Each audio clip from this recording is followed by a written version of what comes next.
नमस्कार दोस्तों, हमारे YouTube चैनल हिंदू व्रत त्यौहार कथा में आप सभी का हार्दिक अभिनंदन है। जैसा कि आप सभी को सर्वविदित है, भगवान विष्णु का एक अवतार त्रिविक्रम जिसे कहते हैं अर्थात वामन अवतार इस धरती पर हुआ था। वामन द्वादशी भाद्रपद मास के शुक्ल पक्ष की द्वादशी तिथि को ही कहते हैं। इस दिन भगवान विष्णु ने वामन रूप धारण कर पृथ्वी को राजा बलि के पापों से मुक्त किया था। भगवान विष्णु के इस अवतार के पीछे क्या कहानी है, आज हम उसके बारे में श्रवण करेंगे।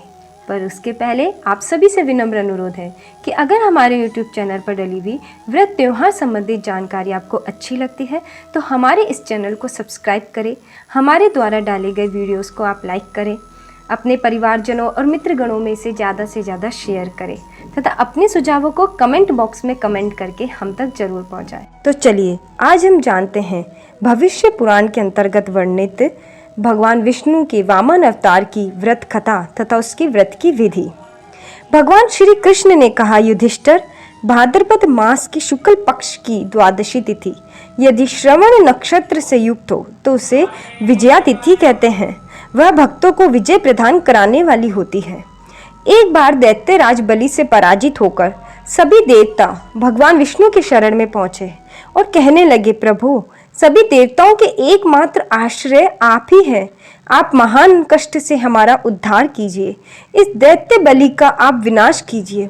इस पर भगवान ने कहा, देवगणों, मैं ये जानता हूँ कि विरोचन पुत्र बलि तीनों लोकों का कंटक बना हुआ है, पर उसने तपस्या द्वारा अपनी आत्मा की अपने में भावना कर ली है। वह शांत है, जितेंद्रिय है और मेरा भक्त है। उसके प्राण मुझ में ही लगे हैं। वह सत्य प्रतिज्ञ है। बहुत दिनों के बाद उसकी तपस्या का अंत होगा। जब मैं इसे अविनय संपन्न समझूंगा तब उसका अभीष्ट हरण कर लूंगा और आपको दे दूंगा। पुत्र की इच्छा से देव माता अदिति भी मेरे पास आई थी। देवताओं, मैं उनका भी कल्याण करूंगा। अवतार लेकर देवताओं का संरक्षण और असुरों का विनाश करूंगा। इसलिए आप लोग निश्चिंत होकर जाएं और समय की प्रतीक्षा करें। देवगण भगवान विष्णु को स्मरण करते हुए वापस आ गए। इधर अदिति भी भगवान विष्णु का ध्यान करती थी। कुछ काल में उसने गर्भ में भगवान को धारण किया। 9वें महीने में वामन भगवान अदिति के गर्भ से प्रादुर्भूत हुए। जिस समय भगवान ने जन्म ग्रहण किया था उस समय चंद्रमा श्रवण नक्षत्र पर थे। भाद्रपद मास के शुक्ल पक्ष की श्रवण नक्षत्र वाली द्वादशी थी। अभिजीत मुहूर्त में भगवान का जन्म हुआ था। सभी नक्षत्र और तारे भगवान के जन्म को मंगलमय सूचित कर रहे थे। परीक्षित, जिस तिथि में भगवान का जन्म हुआ था उसे विजया द्वादशी कहते हैं। सिद्ध, विद्याधर, किंब पुरुष, किन्नर, चारण, यक्ष, राक्षस, मक्षी, मुख्य नागगण और देवताओं के अनुचर नाचने, गाने एवं भूरी भूरी प्रशंसा करने लगे तथा उन लोगों ने अदिति के आश्रम को पुष्पों की वर्षा से ढक दिया। भगवान को वामन ब्रह्मचारी के रूप में देखकर महर्षियों को बड़ा आनंद हुआ। जब उनका उपनयन संस्कार होने लगा तब गायत्री के अधिष्ठात्री देवता स्वयं सविता ने उन्हें गायत्री का उपदेश दिया। देवगुरु बृहस्पति ने यज्ञोपवीत और कश्यप ने मेखला दी। पृथ्वी ने कृष्ण मृग का चर्म, वन के स्वामी चंद्रमा ने दंड, माता अदिति ने कौपिन और कटी वस्त्र एवं आकाश के अभिमानी देवता ने वामन वेशधारी भगवान को छत्र दिया। अविनाशी प्रभु को ब्रह्मा जी ने कमंडलू, सप्त ऋषियों ने कुश और सरस्वती ने रुद्राक्ष की माला समर्पित की। इस रीति से जब वामन भगवान का उपनयन संस्कार हुआ तब यक्षराज कुबेर ने उनको भिक्षा का पात्र और सती शिरोमणि जगत जननी स्वयं भगवती उमा ने भिक्षा दी। इस प्रकार सब लोगों ने वटु वेशधारी भगवान का सम्मान किया। उसी समय भगवान ने सुना कि सब प्रकार की सामग्रियों से संपन्न यशस्वी बलि भृगुवंशी ब्राह्मणों के आदेशानुसार बहुत से अश्वमेध यज्ञ कर रहे हैं। तब उन्होंने वहां के लिए यात्रा की। भगवान समस्त शक्तियों से युक्त है। उनके चलने के समय उनके भार से पृथ्वी पग पग पर झुकने लगी। नर्मदा नदी के उत्तर तट पर भृगुकच नाम का एक बड़ा सुंदर स्थान है। वहीं बलि के भृगुवंशी श्रेष्ठ यज्ञ का अनुष्ठान कर रहे थे। उन लोगों ने दूर से ही वामन भगवान को देखा तो उन्हें ऐसा जान पड़ा मानो साक्षात सूर्य देव का उदय हो रहा हो। वामन भगवान के तेज से सबके सब निस्तेज हो गए। वे सोचने लगे कहीं यज्ञ देखने के लिए सूर्य, अग्नि अथवा सनत कुमार तो नहीं आ रहे। उसी समय बौने ब्राह्मण के वेश में अपनी माया से ब्रह्मचारी बने हुए भगवान ने जब उनके यज्ञ मंडप में प्रवेश किया, तब भृगुवंशी ब्राह्मण उन्हें देखकर अपने शिष्यों के साथ उनके तेज से प्रभावित एवं निष्प्रभ हो गए। वे सब के सब अग्नियों के साथ उठ खड़े हुए और उन्होंने वामन भगवान का स्वागत सत्कार किया। बलि ने कहा, ब्राह्मण कुमार आप भले पधारे, आपको मैं नमस्कार करता हूँ। आज्ञा कीजिए, मैं आपकी क्या सेवा करूँ। आर्य, ऐसा जान पड़ता है कि बड़े बड़े ब्रह्मर्षियों की तपस्या ही स्वयं मूर्तिवान होकर मेरे सामने आई है।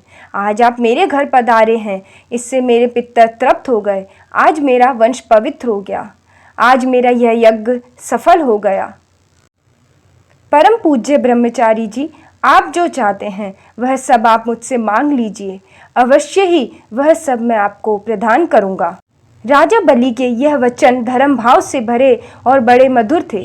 उन्हें सुनकर भगवान वामन ने बड़ी प्रसन्नता से उनका अभिनंदन किया और कहा, राजन, आपने जो कुछ कहा वह आपकी कुल परंपरा के अनुरूप धर्म भाव से परिपूर्ण, यश को बढ़ाने वाला वह अत्यंत मधुर है।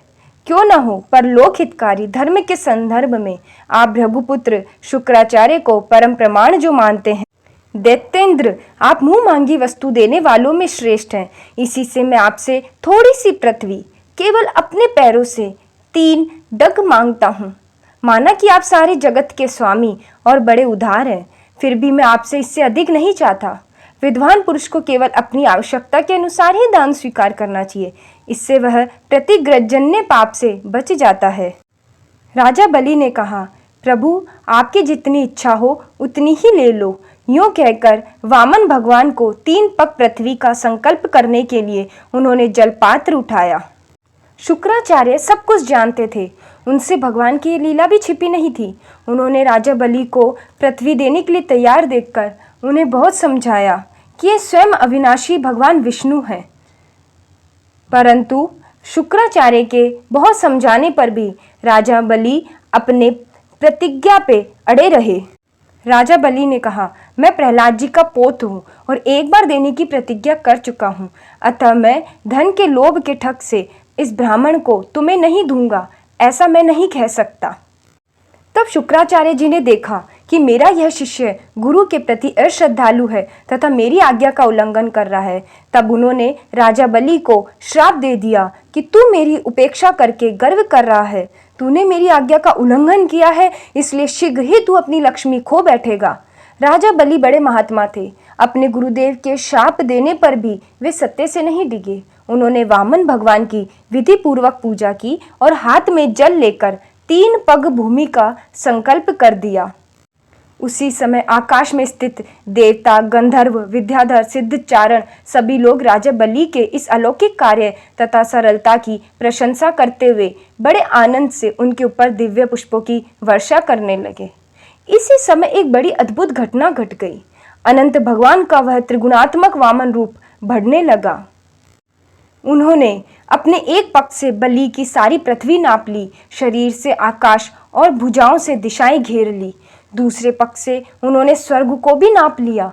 तीसरा पैर रखने के लिए बलि की तनिक सी भी कोई वस्तु न बची। भगवान का वह दूसरा पग ऊपर की ओर जाता हुआ दिखाई दिया तथा उनके चरण कमल सत्यलोक में पहुंच गए। उस समय भगवान ने बलि से कहा, असुर, तुमने मुझे पृथ्वी के 3 पग दिए थे, 2 पग में तो मैंने सारी त्रिलोकी नाप ली, अब तीसरा पग पूरा करो। जहाँ तक सूर्य की गर्मी पहुँचती है, जहाँ तक नक्षत्र और चंद्रमा की किरणें पहुँचती है और जहाँ तक बादल जाकर बरसते हैं, वहाँ तक की सारी पृथ्वी तुम्हारे अधिकार में थी। तुम्हारे देखते ही देखते मैंने अपने एक पैर से भूलोक, शरीर से आकाश और दिशाएं एवं दूसरे पैर से स्वर्गलोक नाप लिया। इस प्रकार तुम्हारा सब कुछ मेरा हो चुका है। फिर भी तुमने जो प्रतिज्ञा की थी उसे पूरा न कर सकने के कारण अब तुम्हें नरक में रहना पड़ेगा। तुम्हें इस बात का बड़ा घमंड था कि मैं बड़ा धनी हूँ। तुमने मुझसे दूंगा ऐसी प्रतिज्ञा करके फिर धोखा दे दिया। अब तुम कुछ वर्षों तक इस झूठ का फल नरक में भोगो। इस प्रकार भगवान ने असुर राज बलि का बड़ा तिरस्कार किया और उन्हें धैर्य से विचलित करना चाहा, परंतु वे तनिक भी विचलित नहीं हुए और बड़े धैर्य से बोले, देवताओं के आराध्य देव, आपकी कीर्ति बड़ी पवित्र है। क्या आप मेरी बात को असत्य समझते हैं? ऐसा नहीं है, मैं उसे सत्य कर दिखाता हूँ। आप धोखे में नहीं पड़ेंगे। आप कृपा करके अपना तीसरा पग मेरे सिर पर रख दीजिए। श्री भगवान ने कहा, यह बलि दानव और दैत्य दोनों ही वंशों में अग्रगण्य और उनकी कीर्ति बढ़ाने वाला है। इसने उस माया पर विजय प्राप्त कर ली है जिसे जीतना अत्यंत कठिन है। इस सत्यवादी ने अपना धर्म न छोड़ा, अतः मैंने इसे वह स्थान दिया है जो बड़े बड़े देवताओं को भी बड़ी कठिनाई से प्राप्त होता है। सावर्णी मनवंतर में यह मेरा परम भक्त इंद्र होगा। तब तक यह विश्वकर्मा के बनाए हुए सूतल लोक में रहे। वहां रहने वाले लोग मेरी कृपा दृष्टि का अनुभव करते हैं, इसलिए उन्हें शारीरिक अथवा मानसिक रोग, थकावट, तंद्रा, बाहरी या भीतरी शत्रुओं से पराजय और किसी प्रकार के विघ्नों का सामना नहीं करना पड़ता। बलि को संबोधित कर भगवान ने कहा, महाराज इंद्रसेन, तुम्हारा कल्याण हो। अब तुम अपने भाई बंधुओं के साथ उस सूतल लोक में जाओ जिसे स्वर्ग के देवता भी चाहते रहते हैं। बड़े बड़े लोकपाल भी अब तुम्हें पराजित नहीं कर सकेंगे। दूसरों की तो बात ही क्या है, जो तुम्हारी आज्ञा का उल्लंघन करेंगे, मेरा चक्र उनके टुकड़े टुकड़े कर देगा। मैं तुम्हारे अनुचरों की और भोग सामग्री की भी सब प्रकार के विघ्नों से रक्षा करूंगा। वीर बलि, तुम मुझे वहां सदा सर्वदा अपने पास ही देखोगे। दानव और दैत्यों के संसर्ग से तुम्हारा जो कुछ आसुर भाव होगा वह मेरे प्रभाव से तुरंत दब जाएगा और नष्ट हो जाएगा। भगवान के ऐसा कहते ही बलि वरुण के पाशों से मुक्त हो गए। तब उन्होंने भगवान ब्रह्मा जी और शंकर जी को प्रणाम किया और इसके बाद बड़ी प्रसन्नता से असुरों के साथ सूतल लोक की यात्रा की। इस प्रकार भगवान ने बलि से स्वर्ग का राज्य लेकर इंद्र को दे दिया, अदिति की कामना पूर्ण की और स्वयं उपेंद्र बनकर वे सारे जगत का शासन करने लगे। श्री कृष्ण कहते हैं, युधिष्ठिर, मैंने तुम्हें भगवान की ये सब लीला सुनाई है। इसे सुनने वालों के सारे पाप छूट जाते हैं। भगवान की लीलाएं अनंत हैं, उनकी महिमा अपार है। जो मनुष्य उसका पार पाना चाहता है वह मानो पृथ्वी के परमाणुओं को गिन डालना चाहता है। भगवान के इस संबंध में मंत्र दृष्टा महर्षि वशिष्ठ ने वेदों में कहा है कि ऐसा पुरुष न कभी हुआ है, न है और न होगा जो भगवान की महिमा का पार पा सके। देवताओं के आराध्य देव अद्भुत लीलाधारी वामन भगवान के अवतार चरित्र का जो श्रवण करता है उसे परम गति की प्राप्ति होती है। देव यज्ञ, पितृयज्ञ और मनुष्य यज्ञ, किसी भी कर्म का अनुष्ठान करते समय जहाँ जहाँ भगवान की इस लीला का कीर्तन होता है वह कर्म सफलतापूर्वक संपन्न हो जाता है। यह बड़े बड़े महात्माओं का अनुभव है। भगवान ने कहा, राजन, ये सभी कर्म द्वादशी तिथि को हुए थे, अतः यह तिथि देवताओं की विजय तिथि भी मानी गई है।